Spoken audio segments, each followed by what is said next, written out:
When making a story, you have to have a protagonist, and I think you always want to try and root for them inherently.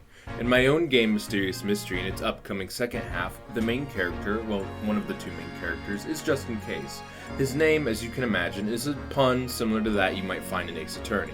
I wanted to make a character that would traditionally be the smart detective guy that learns humility throughout his journey. And today I wanted to talk about a bit of the creation of him over the past 5 years and what I've learned about writing a good protagonist.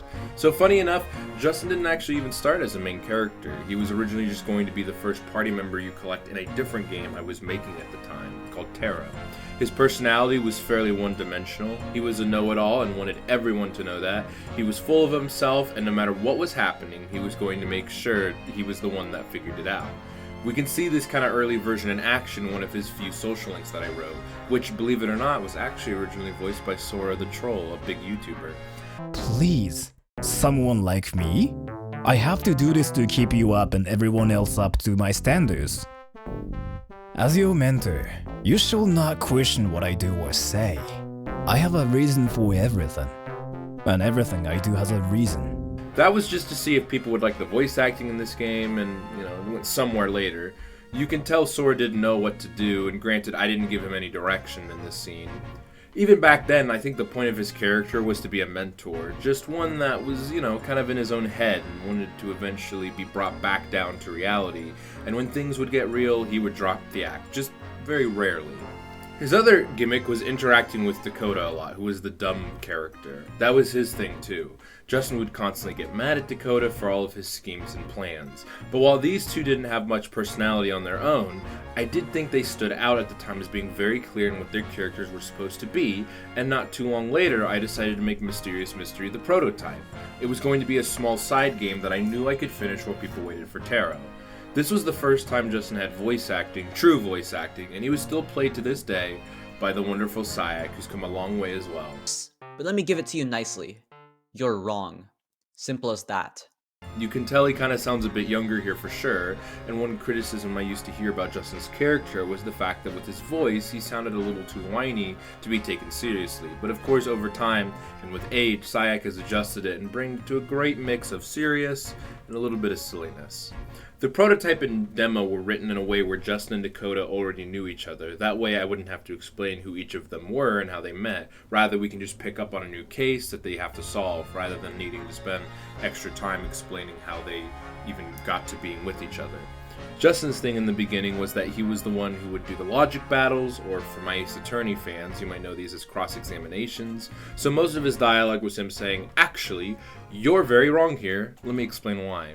Dakota and him don't really have a character arc in the prototype, sadly, but I think it got kind of expanded well enough in the demo, which was a full-length case with a lot of features and improvements you might recognize if you've played the full game. This is where Mysterious Mystery also got an art update, and Justin was one of the first characters to get a redesign. Justin got a wardrobe change too. The jumpsuit that he originally wore didn't make much sense for his character, at least at this point in the story that I wanted to tell. So I went from red to blue, though I've always done my best to keep his red theming scattered throughout the series. But anyway, when he was originally being made, he was going to have this more goofy look to him, but I had a friend help redesign him, and we went for something in the middle that captured the idea that he was a somewhat suave guy, while also keeping the art style that I could animate. This time around, there was a bit more story, and Justin himself goes through a bit of his own character arc looking back. I unintentionally made it a bit more focused on Dakota. My original idea was for the demo case to be the second case of the full game, so I figured I'd just write a different first chapter, more centered around Justin. Justin's main character arc here is that at first things are pretty normal still. He does his logic battles while Dakota investigates, but when Nora Chambers is introduced, he is forced to stay behind as Nora hopes Dakota would make himself look stupid and let Nora take all the credit. But what I find interesting is, looking back, I assumed Justin was going to be in a spot where he doesn't trust Dakota, but he's actually the one who pushes him to try and investigate by himself. And looking back, it definitely still works, since at this point the two have been friends for some non-specific amount of time. But in the end, it's a pretty happy end, and Justin even teases Nora and Dakota about liking each other, which I find interesting looking back, because I haven't really played the demo in about 2 years. When it comes to the main course, the main game, I figured the most satisfying arc would be to have us meet Justin and Dakota separately, and also how they end up together and how they got into solving mysteries. Justin is shown as the very beginning to go through a lot of hardship, with people doubting him and immediately being called out for his cockiness by just about everyone. So much so when Dakota takes the spotlight later, it really hurts him in how effortlessly he attracts people even though he's not trying as hard. I based this concept around a scene from a movie called Whiplash, or honestly a few scenes, mind you, from that film. The character Andrew throughout the film wants to become the best drummer, but his teacher tries to do his best to ensure that by putting him through hell. He even at one point tries to get another student to take over the part that he was going to play, and lies that the other student was better at the drums, specifically to piss off Andrew, hoping that he would work even harder to earn his approval, as it's shown that the other guy is not as good, and Fletcher the teacher is lying through his teeth, and we as the audience know that. But it makes Andrew even that much more upset, and I wanted to do something similar here. I wanted Justin to go on a similar path because I myself have definitely been challenged by that in my own life. I used to play some games at a semi-high competitive level. However, the amount of work needed to become the best would just be so much more, and it wasn't what I wanted to spend my time doing. I wanted to do stuff like, well, this. But I think for someone as stubborn like Justin, and his ego and his confidence, they all get the better of him, pushing Dakota away when Dakota wanted to help him solve the case, and he gets called out for it pretty quickly. During the second case, we get to see a lot more of Justin wanting to try and do the right thing despite his jealousy of Dakota. Dakota even lets him in on a bit of his persona, and Justin lightens up knowing Dakota isn't just someone out to get him and trying to ruin his chances at success, and it tends to make him feel a little more at ease. Both Dakota and Justin both start to show a little bit of trust towards each other at this point, but Justin himself obviously still has his doubts, of course, but in the end, Justin starts to kind of become content with their relationship. The demo case is no longer canon, but it and the prototype could be argued to be kind of like it would be around right after this point in terms of trusting each other. It's kind of funny that if you look at the title screen art, Dakota takes up more of the screen, but I'd argue Justin himself takes up more importance in the story. This wasn't intentional or anything, but I think it kind of makes sense to have him have less of the screen as he pushes to be so great, yet seems to fail in comparison to Dakota, who just is having a grand old time and gets more of the spotlight without even trying. When it comes to music, Dakota and Justin don't really have their own themes per se, at least not yet, but they do have their own investigation themes. Justin's is actually based off of this unused track from The Great Ace Attorney. I love it a lot and enjoy it more than, honestly, the one in the main game, though I do understand why it wasn't chosen. It doesn't inherently fit the kind of urgency that most of the game is trying to push you through. It's a lot more relaxed and a little more somber. But Justin's theme is supposed to be like that. It's like this noir, slower, somber sound.